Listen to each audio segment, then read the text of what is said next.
In this video, I'm going to rank every Geometry Dash level worst to best. As you can see, we are right on the brink of 1 million subscribers, so I think if you guys subscribe, we can reach it tomorrow. I don't think any of these levels are bad, just some are better than others. Remember that these are all my opinions, and let's get to the video. Starting off in last with Bass After Bass. I think this level has the least to show out of all of the levels. It's a really bland level, and also, it's a decent song, but it doesn't really have anything to show.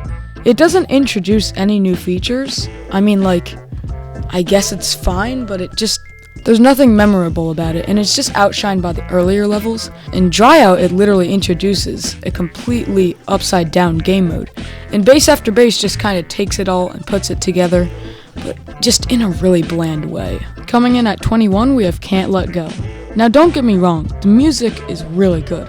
It's just the level.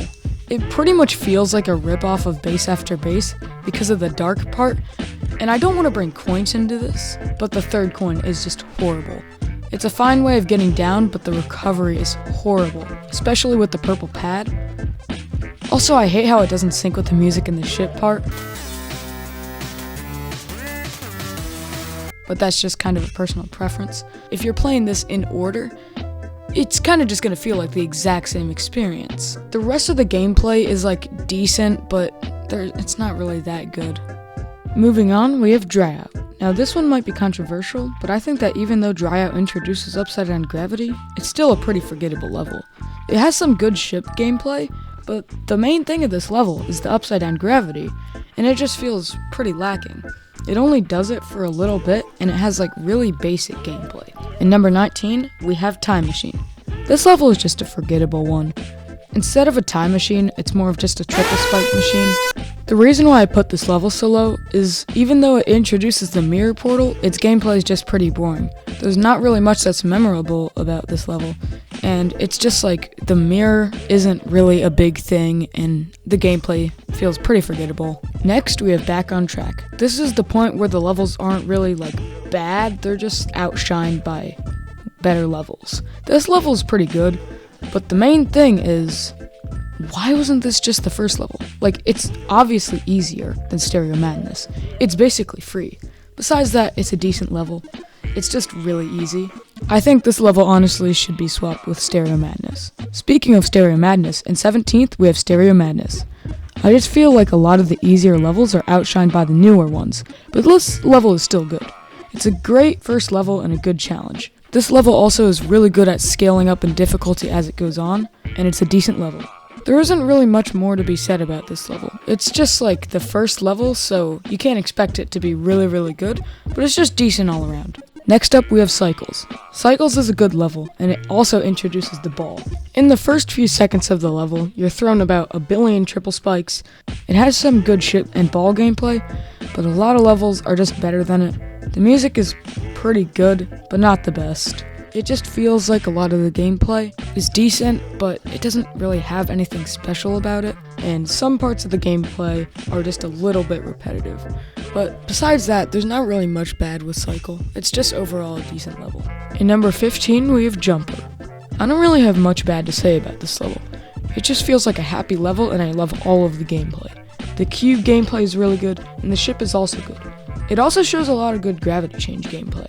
It feels like the gravity change doesn't need to be a huge beat drop, it can just be a part of the game. The one bad thing that I have to say about this level is that at some points the gameplay can feel a bit repetitive, but it's not really that big of an issue. Next up is Polargeist. This level has a soundtrack that goes hard and pretty good gameplay, until the ship. Because of where the coin is, it encourages you to stay at the top and makes this whole part really easy, but the ship isn't really for that long, so it's not that bad. Besides that, it's a really good level. Besides the coin. Yeah. But the gameplay is really good compared to other good levels. It feels like a perfect level to introduce the jump orb, and I feel like this level is the marking point of decent to good. Next up, we have X-Step.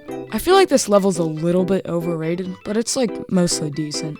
And the music isn't really that good, but better than a lot of levels. I mean, the gameplay is good and all, but the one thing that introduces is blue orbs, and there's only 4 of them. I especially like the ship in this level though. I just love the gameplay. That's probably the most noticeable thing about this level though. There's not really much more that's really good, but I really love the ship gameplay in this. In number 12, I have Hexagon Force.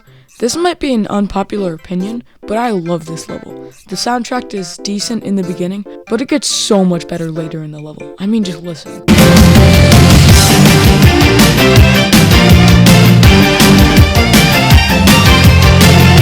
Also, I love the way that it introduces the dual game mode and then slightly ramps up in difficulty as it goes on. The only one weird thing about this level is that weird dual cube. But another reason why I love this level is the deco. The decoration is definitely one of Rob Top's best. Up next is Finger Dash. This is either the level that you did near the end or right after Stereo Madness thinking it's the hardest level.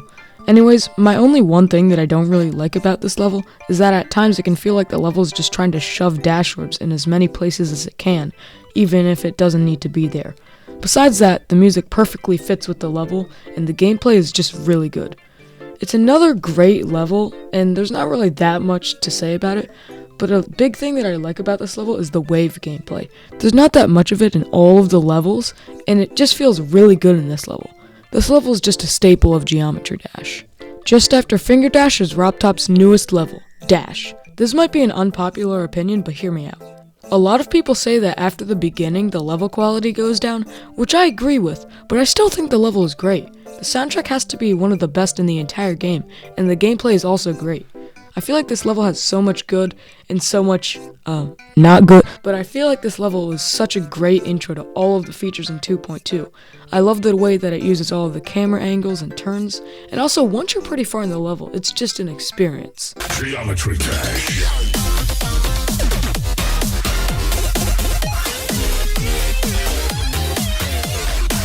I think that Dash is a great level. In number 9 is Clutterfunk. One thing I especially love about this level is the mini sections. The entire level is shrink during them, and I think it's a great touch. Oh yeah, Clutterfunk is also the first level with mini. It also kind of feels like the first level that's challenging. It has the reverse portal, upside down, and mini, and uses all of them in really short places, and just does it so well.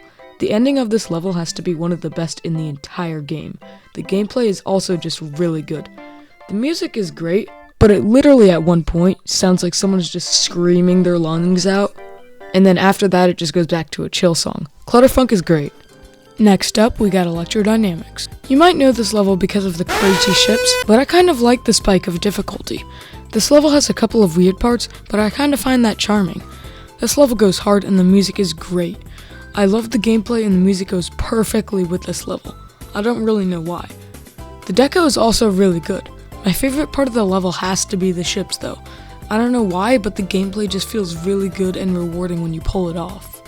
The UFO part also feels way too difficult right when you're first learning it, but after you get the hang of it, it's not that bad. In number 7, I put Theory of Everything.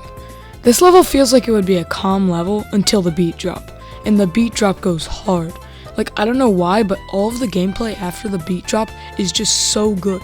Like, I cannot think of one bad thing after that part. The ball and ship gameplay are really good in this level. I feel like after 70%ish, it goes down a little bit. But besides that, this entire level is really good. There's not really much to say about this level.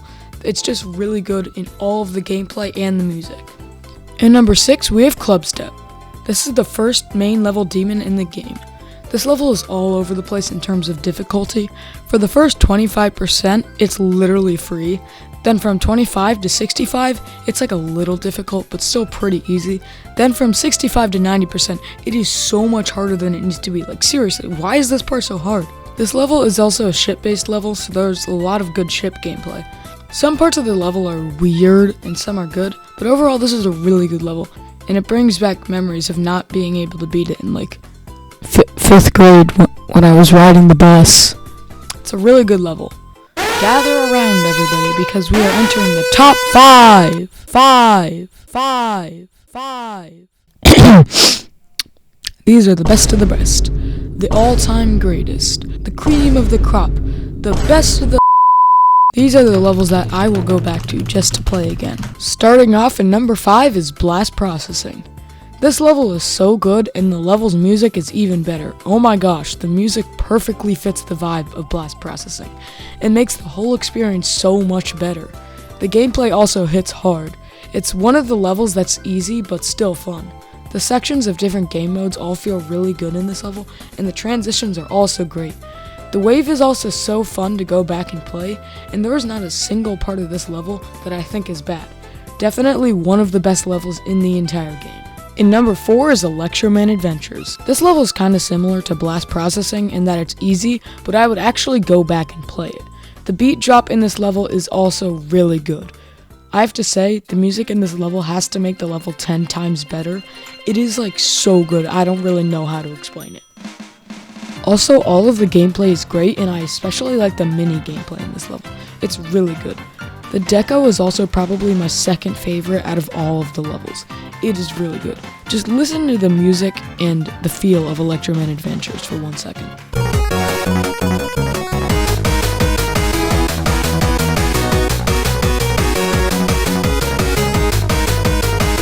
In number 3 is Theory of Everything 2. For me, this was the hardest main level. This may be because I've played way too much Deadlocked, but that's not the point. Theory of Everything 2 is one of my favorite levels. The gameplay is difficult, but really fun to play. I love the gameplay in this level. The music is good as well. There are some weird parts like the ship at that one point, but I think that this level is great. The level is pretty difficult, and I like that about it. The ship and wave in this level are amazing. They might be the best in the entire game. I also kinda like the memory ball parts, even though they're memory. They feel really good to pull off once you get the hang of it, and there was nothing that I can say about this level. It is so good. And number 2 is Geometrical Dominator. This level is just so upbeat, and I completely love it. If I am playing this level, I'm always going to enjoy it. Just listen to the music for a second.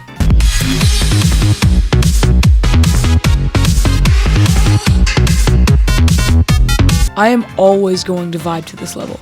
I didn't forget about the gameplay though. Every single part is cool and memorable. Some people might not like the dark part, but I love it. Once you get the hang of it, it's not that difficult at all, and it feels really fun to play. The moving parts are cool, the green thingies are cool, everything about this level is great.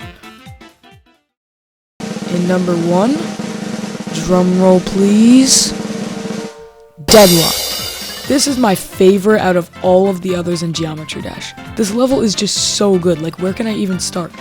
After the intro, there's the famous deadlocked wave, which is really fun to play. Like I said earlier, there's not a lot of wave in the levels, so it just feels really good when there is it. I also love every single section after this part. The music in this level is one of, if not the best in the entire game. When the beat drop happens, the rest of the level goes hard. I love the cube and robot section, and then followed by probably the best ball in the entire game. The rest of the level is also so good.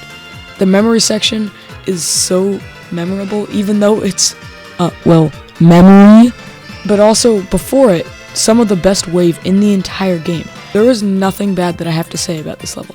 I completely love it. It is my absolute favorite. That is the whole ranking. If you guys enjoyed, please subscribe. I'm trying to beat my friend to 1K. Alright.